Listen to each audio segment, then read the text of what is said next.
Good morning students, welcome to the TSN online classes. हम पढ़ रहे थे आपकी हिंदी विषय की पाठ्य पुस्तक बसंत भाग 2 का पाठ 2। ये कहानी है जो कि जिसका शीर्षक है दादी माँ और इसे लिखा है डॉक्टर शिव प्रसाद सिंह ने। इस कहानी में अब तक हमने पढ़ा कि जो ये कहानी है ये आंचलिक कहानी और संस्मरणात्मक कहानी है। संस्मरणात्मक इसलिए क्योंकि लेखक अपनी दादी माँ से जुड़ी हुई जो बातें हैं, जो यादें हैं, उन्हें इसमें बताते हैं। उन्हीं यादों को याद कर रहे हैं क्योंकि उन्हें अपने बड़े भाई से एक पत्र मिला है जिसमें दादी माँ के निधन का समाचार है। इसलिए उनसे जुड़ी हुई बातों को वे याद कर रहे हैं। उन्होंने अलग अलग समय के दादी माँ से जुड़ी हुई घटनाक्रमों को याद किया, जिसमें हमने गांव से जुड़े उनके जो दिन बिताए थे उन्होंने बचपन के, उसके बारे में पढ़ा था। उसके बाद में एक घटना के बारे में पढ़ा जिसमें दादी माँ रामी की चाची को डांट रही थी कि वो उन्होंने उनसे कर्ज लिया था जो उन्होंने अभी तक लौटाया नहीं। और उसके बाद कुछ दिनों बाद जब दोबारा लेखक को रामी की चाची मिलती है तो वो दादी माँ को आशीर्वाद दे रही थी, बहुत अच्छा उनके लिए बोल रही थी। तो लेखक पूछते हैं कि ऐसा क्या हुआ, क्योंकि कुछ समय पहले तो वो आपको डांट रही थी। तो फिर वो उनकी दादी माँ की तारीफ़ करते हुए बताती हैं कि वो आई थी घर पे और पिछला जो कर्ज था वो भी माफ़ कर दिया, ऊपर से उन्होंने 10 रुपये भी दिए और ये कहा कि जो उनकी बेटी है वैसी ही दादी माँ की बेटी समान है वो भी, तो देखना कि 10-5 रुपये के लिए जग में हंसाई नहीं हो, लोग उन पर हंसे नहीं और जो उनका काम है, जो शादी है, वो अच्छे से हो जाए। अब हम पढ़ेंगे इसमें आगे। किशन के विवाह के दिनों की बात है। विवाह के 4-5 रोज़ पहले से ही औरतें रात रात भर गीत गाती हैं। विवाह की रात को अभिनय भी होता है। यह प्रायः एक ही कथा का हुआ करता है उसमें विवाह से लेकर पुत्रोत्पत्ति तक के सभी दृश्य दिखाए जाते हैं। सभी पाठ औरतें ही करती हैं। मैं बीमार होने के कारण बारात में न जा सका। मेरा भाई राघव दालान में सो रहा था, वह भी बारात जाने के बाद पहुंचा था। औरतों ने उस पर आपत्ति की। दादी माँ बिगड़ी, लड़के से क्या पर्दा, लड़के और ब्रह्मा का मन एक सा होता है। तो हमने पहले पढ़ा था कि जो लेखक हैं उनके बड़े भाई किशन भैया की शादी तय हो जाती है, तो उनकी तैयारियों में दादी लगी रहती है। तो जब विवाह के दिन नज़दीक आए तो उस समय 4-5 दिन पहले से ही रात भर औरतें गीत गाती थी। और जो विवाह की रात होती है, जब बारात चली जाती है शादी के लिए, तो वो पीछे सिर्फ घर की औरतें रहा करती थी। तो वे लोग भी उस समय समय बिताने के लिए कुछ ना कुछ काम करते थे, जैसे कुछ नाटक करते, कुछ अभिनय करते थे। उसमें प्राय एक ही कथा का अभिनय हुआ करता था, एक ही जो कथा है उसी पर नाटक किया जाता था, जिसमें विवाह से लेकर पुत्र जन्म तक के सभी दृश्य दिखाए जाते थे। और ये सभी पार्ट क्योंकि औरतें करती थी, क्योंकि औरतें ही पीछे बसती थी और जो पुरुष होते थे वो सभी बारात में जाते थे। लेकिन जो लेखक है वो बीमार हो गए थे, इसीलिए वो बारात में नहीं जा सके। और दूसरे उनके ममेरे भाई थे, यानी मामा के बेटे भाई थे राघव, जो कि वहीं दालान में सो रहे थे, आंगन में सो रहे थे, क्योंकि बारात जब रवाना हो गई उसके बाद वे पहुँचे, इसलिए वे भी बारात में नहीं जा पाए। लेकिन औरतों ने उन दोनों के वहाँ पर होने पर आपत्ति की थी कि ये लड़के यहाँ पर क्यों हैं। तो दादी माँ बिगड़ी, यानी दादी माँ नाराज़ हुई कि लड़कियों से क्या पर्दा करना, उनसे कैसी शर्म, लड़के और जो ब्रह्म है यानी जो ईश्वर है उनका मन सभी का एक सा होता है। अब आगे। मुझे भी पास ही एक चारपाई पर चादर उड़ाकर दादी माँ ने चुपके से सुला दिया था। बड़ी हंसी आ रही थी। सोचा कहीं ज़ोर से हंस दूँ, भेद खुल जाए तो निकाल बाहर किया जाऊँगा। पर भाभी की बात पर हंसी रुक न सकी और भंडाफोड़ हो गया। देबू की माँ ने चादर खींच ली। कहो दादी, ये कौन बच्चा सोया है? बेचारा रोता है शायद, दूध तो पिला दूँ। हाथापाई शुरू हुई। दादी माँ बिगड़ी, लड़के से क्यों लगती है? सुबह रास्ते में देबू की माँ मिली। कल वाला बच्चा भाभी। मैं वहाँ से ज़ोर से भागा और दादी माँ के पास जा खड़ा हुआ। वस्तुतः किसी प्रकार का अपराध हो जाने पर जब हम दादी माँ की छाया में खड़े हो जाते, अभयदान मिल जाता। तो जब शादी वाले दिन की बात है, जब बारात चली गई थी, तो लेखक जो कि बीमार थे और उनके ममेरे भाई, ये दोनों ही पीछे बच गए थे, जो कि आंगन में लेटे हुए थे। तो दादी माँ ने लेखक को भी चादर उड़ाकर वहीं आंगन में सुला दिया था। तो जब उन्हें वो देख रहे थे, उनके नाटक देख रहे थे, किस तरह से वो अभिनय करती हैं औरतें, तो उन्हें बहुत हंसी आ रही होती है। और फिर भी वो अपनी हंसी को कंट्रोल करके रखते हैं, रोक कर रखते हैं कि अगर कहीं ज़ोर से हंस दिए तो लोगों को पता चल जाएगा सबको कि मैं यहाँ पर हूँ, क्योंकि दादी माँ ने चुपके से उन्हें वहाँ पर सुलाया था। तो उनका भेद खुल जाता। लेकिन फिर भी इतना कंट्रोल करने पर भी उनको हंसी आई जाती है भाभी की बात पर, और उनका भंडाफोड़ हो जाता है कि ये चुप कर यहाँ पर छुपके से देख रहे हैं सब। तो देबू की माँ ने चादर खींच ली। जब उन्होंने हंसी आई तो उन्हें पता चल गया कि वो यहाँ पर है। तो उन्होंने चादर खींचकर हटा दी और दादी माँ से कहा कि ये कौन बच्चा यहाँ पर सोया है, क्योंकि लेखक काफ़ी बड़े थे, क्योंकि वो उस समय घर से बाहर दूसरी जगह रहकर अपना पढ़ाई कर रहे थे अपनी। तो इसीलिए दादी माँ ने कहा कि आप तो कहती बच्चे हैं, लेकिन ये कौन बच्चा यहाँ पर सोया है, बेचारा रो रहा है, दूध पिला दो इसे, भूख की वजह से शायद रो रहा है। तो वो उनका मजाक उड़ाने लगती है। इस बात पर हाथापाई यानी मारपीट जैसे शुरू हो जाती है। तो दादी माँ नाराज़ होती हैं, बिगड़ती हैं कि लड़के से क्यों लगती है, लड़के को क्यों तंग कर रहे हो। दूसरे दिन जब लेखक कहीं जाते हैं तो रास्ते में उन्हें देबू की माँ मिलती है, वही जो उन्हें कल परेशान कर रही थी। तो उन्हें लेखक को देखकर देबू की माँ कहती है कि ये कल वाला बच्चा है भाभी। तो वहाँ से लेखक जो है वो शर्म के मारे वहाँ से भागकर दादी माँ के पास जाकर खड़े हो जाते हैं। और उन्हें लगता है कि जब अगर उनसे कोई अपराध होता है किसी भी प्रकार का, तो अगर वे दादी माँ के पास चले जाएंगे तो उन्हें अभयदान मिल जाएगा, यानी कि उन्हें फिर कोई डर नहीं रहेगा, कोई भी उन्हें तंग नहीं करेगा, कोई उन्हें दंडित नहीं करेगा। तो इसीलिए वो कहते हैं दादी माँ के पास भागकर चले गए, और उन्हें लगा जैसे कि अगर हम दादी माँ की छाया में खड़े हैं तो हमें कोई भी तंग नहीं करेगा। आगे, स्नेह और ममता की मूर्ति दादी माँ की एक एक बात आज कैसी कैसी मालूम होती है। परिस्थितियों का वात्या चक्र जीवन को सूखे पत्ते सा कैसा नचाता है, इसे दादी माँ खूब जानती थी। दादा की मृत्यु के बाद से ही वे बहुत उदास रहती। संसार उन्हें धोखे की टट्टी मालूम होता। दादा ने उन्हें स्वयं जो धोखा दिया, वे सदा उन्हें आगे भेजकर अपने पीछे जाने की झूठी बात कहा करते थे। दादा की मृत्यु के बाद कुकुर मुत्ते की तरह बढ़ने वाले, मुंह में राम बगल में छुरी वाले दोस्तों की शुभ चिंता ने स्थिति और भी डावाडोल कर दी। दादा के श्राद्ध में दादी माँ के मना करने पर भी पिताजी ने जो अतुल संपत्ति व्यय की, वह घर की तो थी नहीं। तो उन बातों को याद करने के बाद, क्योंकि उन्हें ये समाचार मिला है कि दादी माँ अब नहीं है इस संसार में, तो उन्हें एक एक बात उनकी याद आती है। और दादी माँ जो है वो स्नेह और ममता की मूर्ति उन्हें नज़र आती है, और उनसे जुड़ी हुई हर बात उन्हें याद आती है, और वो बहुत ही ज़्यादा उदास हो जाते हैं।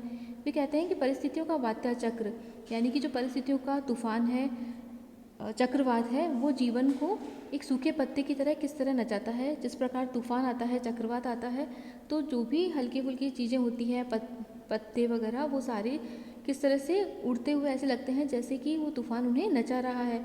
तो जीवन भी इसी तरह से है, जो परिस्थितियाँ हैं वो चक्रवात की तरह है, और मनुष्य जीवन उसमें एक सूखे पत्ते की तरह नाचता हुआ दिखाई देता है।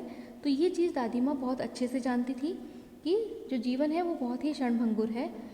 और इसलिए भी क्योंकि दादा, जो लेखक के दादा हैं, उनकी मृत्यु हो गई थी, जबकि जो दादा हैं वो दादी माँ को कहते थे कि पहले दादी माँ की मृत्यु के बाद ही वे संसार छोड़ेंगे, वे पहले संसार से नहीं जाएंगे। लेकिन हुआ इसका उल्टा, पहले दादा की मृत्यु हो गई थी, तो उन्हें ये सारा जो संसार है वो धोखे की टट्टी यानी कि एक निस्सार वस्तु दिखाई देता था, जिसमें कोई भी अब सार नहीं है, कोई भी उसमें अच्छाई उन्हें नहीं नज़र आती थी।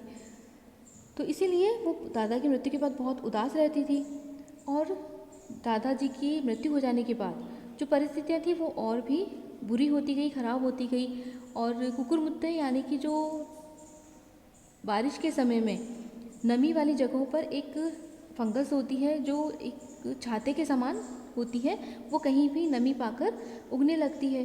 तो जो दादाजी हैं उनकी मृत्यु के बाद इस तरह की जो कहीं भी उग जाते हैं, कहीं भी बढ़ जाते हैं कुकुर मुत्ते, वो ऐसे लोग उनके शुभचिंतक बन गए, जिनके मुंह में तो राम था लेकिन बगल में छुरी, यानी कि जो सामने से तो अच्छे दिखते थे लेकिन पीठ पीछे वो बुरा करने वाले लोगों में से थे। ऐसे दोस्त उनके बनने लगे, उनके पिताजी के शुभचिंतक बनने लगे। उन्हीं की वजह से उनकी जो आर्थिक स्थिति थी वो और भी ज़्यादा डावाडोल हो गई, क्योंकि दादाजी की जो मृत्यु के बाद जो भोज किया जाता है उस या श्राद्ध किया जाता है, उसमें दादी माँ के मना करने के बाद में भी पिताजी ने बहुत ही ज़्यादा संपत्ति व्यय की, बहुत ज़्यादा खर्चा किया था। और वो जो खर्च उन्होंने किया था वो उनका खुद का बचत पूंजी में से या उनकी खुद की कमाई हुए रुपए नहीं थे, बल्कि उन्होंने उधार लेकर ये श्राद्ध में लगाए थे, खर्च किया था। अब आगे, दादी माँ अक्सर उदास रहा करती। माघ के दिन थे, कड़ाके का जाड़ा पड़ रहा था। पछुआ का सन्नाटा और पाले की शीत हड्डियों में घुसी पड़ती। शाम को मैंने देखा दादी माँ गीली धोती पहने कोने वाले घर में एक संदूक पर दिया जलाए हाथ जोड़कर बैठी हैं। उनकी स्नेह कातर आंखों में मैंने आंसू कभी नहीं देखे थे। मैं बहुत देर तक मन मारे उनके पास बैठा रहा। उन्होंने आंखें खोली। दादी माँ, मैंने धीरे से कहा, क्या है रे, तू यहाँ क्यों बैठा है? दादी माँ, एक बात पूछूं, बताओगी ना? मैंने उनकी स्नेहपूर्ण आंखों की ओर देखा तो जब उनके घर की आर्थिक स्थिति खराब हुई तो उन्हीं दिनों की बात है। और वो जो समय था वो माघ जो हिंदी महीना है उसका उनका समय था, यानी कि वो दिसंबर जनवरी का समय था, जब बहुत ही कड़ाके की ठंड पड़ती है, बहुत ज़्यादा ठंड होती है, जाड़ा यानी कि ठंड होती है। उस समय पछुआ पवनें चलती है, पश्चिम दिशा की तरफ से हवाएं चलती है, जिन्हें पछुआ कहा जाता है। उनका भी सन्नाटा था, यानी कि वो हवाएं भी नहीं चल रही थी। और जो पाला है, यानी कि सर्दी में जब बहुत ज़्यादा ठंड होती है तो ओस जो है वो गिरती है, कोहरा बहुत ज़्यादा होता है और वो फसल को नुकसान पहुंचाता है, इसीलिए उसे पाला कहा जाता है। तो पाले की जो शीत थी, बहुत ज़्यादा ठंडक थी उस समय, वो हड्डियों में घुसी पड़ती थी, यानी कि ऐसा लग रहा था जैसे हड्डियों तक ठंडी हो रही है, बहुत ज़्यादा हड्डियों में भी ठंड जो जा रही है, उसकी वजह से बहुत ही ज़्यादा ठंडा मौसम हो रखा था। उस समय शाम के समय दादी माँ गीली धोती यानी कि गीली साड़ी पहनकर कोने वाले घर यानी कि कोने वाले कमरे में एक संदूक पर दिया जलाकर हाथ जोड़कर बैठी थी, यानी कि वो हाथ जोड़कर कुछ प्रार्थना कर रही थी, ताकि जो घर की आर्थिक स्थिति है उसके लिए, उसको ठीक करने के लिए ईश्वर से प्रार्थना कर रही थी। उनकी स्नेह कातर आंखों में मैंने आंसू कभी नहीं देखे थे, लेकिन उस समय वो बहुत ही दुखी थी, उदास थी। बहुत देर तक लेखक जो है उनके पास में बैठे रहे, ताकि वो डिस्टर्ब ना हो, उन्हें परेशान नहीं करे, चुपचाप उन्हें देखते रहे। आखिर दादी माँ ने आंखें खोली, तब लेखक ने धीरे से कहा, दादी माँ। तो आश्चर्य हुआ दादी माँ को, उन्होंने पूछा कि तुम यहाँ क्यों बैठा है? तब लेखक ने उनसे पूछा कि एक बात पूछूं, आप बताओगी? मैंने स्नेहपूर्ण आंखों से दादी माँ की तरफ देखते हुए कहा, यानी लेखक ने दादी माँ को देखते हुए ये बात पूछी। क्या है, पूछ। तुम रोती थी? दादी माँ मुस्कुराई। पागल, तूने अभी खाना भी नहीं खाया ना? चल चल, धोती तो बदल लो दादी माँ, मैंने कहा। मुझे सर्दी गर्मी नहीं लगती बेटा, वे मुझे खींचती रसोई में ले गई। तो जब दादी माँ को उन्होंने इस तरह प्रार्थना करते हुए हाथ जोड़कर गीले कपड़ों में प्रार्थना करते हुए देखा, तो उन्होंने पूछा कि एक बात पूछूं, तो आप बताओगी? क्योंकि लेखक ने दादी माँ को कभी भी रोते हुए नहीं देखा था, तो उनकी आंखों में आंसू थे, इसीलिए लेखक ने पूछा कि दादी माँ तुम रो रही थी? तो दादी माँ कहती है कि नहीं। उन्होंने बात टालते हुए कहा कि तूने अभी तक खाना भी नहीं खाया, चल पहले खाना खा ले। तो और जैसे कपड़े उन्होंने पहन रखे थे उसी में गीले कपड़ों में ही वो लेखक को ले जाने लगी। तब लेखक ने कहा कि आप पहले अपने कपड़े तो बदल लो, धोती यानी कि साड़ी तो बदल लो। तो दादी माँ कहती है कि मुझे सर्दी गर्मी नहीं लगती।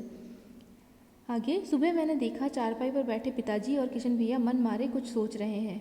दूसरा चारा ही क्या है, बाबू बोले। रुपया कोई देता नहीं, कितने के तो अभी पिछले भी बाकी हैं, वे रोने रोने से हो गए। रोता क्यों है रे? दादी माँ ने उनका माथा सहलाते हुए कहा।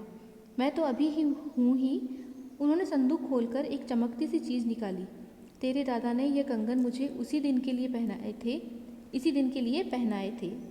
उनका गला भर आया। मैंने इसे पहना नहीं, इसे सहेज कर रखती आई हूँ। यह उनके वंश की निशानी है, उन्होंने आंसू पोंछकर कहा। पुराने लोग आगा पीछा सब सोच लेते थे बेटा। तो एक दिन उन्होंने सवेरे देखा कि जो दादी माँ हैं उनके पास उनके पिताजी और जो किशन भैया हैं उनके बड़े भाई, वो दोनों बैठे हैं और कुछ सोच विचार में डूबे हुए हैं, उदास से हैं बहुत। दूसरा चारा ही क्या है? चारा का मतलब होता है उपाय।